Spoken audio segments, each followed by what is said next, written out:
ఎవరు చంద్రబాబు నాయుడు గారు అటు కూర్చున్నారు, మోడీ గారు, పవన్ కళ్యాణ్ గారు, ఆ కౌగిలింతలు, ఆ ప్రేమలు అవన్నీ టీవీలలో చూసిన.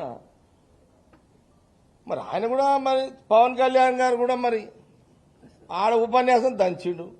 అది కూడా ఆయన ఉపన్యాసం విన్నా. మీ టీవీలలో అయితే గంట వేసి ఆ రోజున చూసిన. ఆల్ ఛానల్స్ టీవీలు మారుమోగిపోయినాయి. విశాఖ కార్మికుల కోసం ఆయన ఉపన్యాసం దంచితే ఆయన ఎండగడతా అన్నాడు, పొడుస్తా అన్నాడు, అది అన్నాడు, ఇది అన్నాడు, అది అయిపోయింది. మరి ఆయన కూడా డిప్యూటీ సీఎం అని. విచిత్రం ఏంటంటే అసలు ఆంధ్రప్రదేశ్ ప్రజలు ఏం ఐక్యంలో ఉన్నారు, ఏం ఆలోచన చేస్తున్నారు?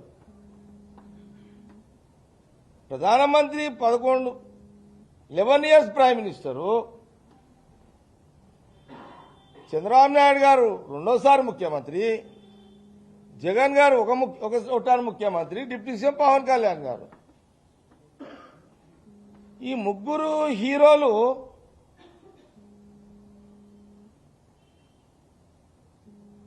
అంటే ఇది యాక్టింగా? ఇంత దారుణమైన యాక్టింగా ఇది? ఇది ఎందుకు గమనిస్తలేరు? ఇది జీవితంతో కూడుకున్న స్టీల్ ప్లాంట్.